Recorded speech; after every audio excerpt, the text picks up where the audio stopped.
And we read the book of 2 Chronicles chapter 7. This is the number 14. It says, then if my people who are called by my name will humble themselves and pray and seek my face, I, the Lord, will hear and I will restore their land. So and I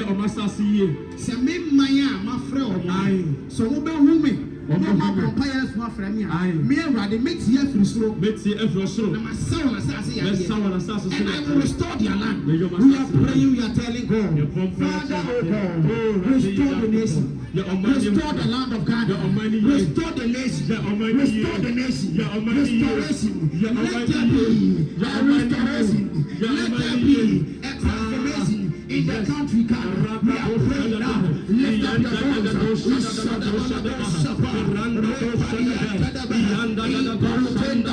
In my country, you are called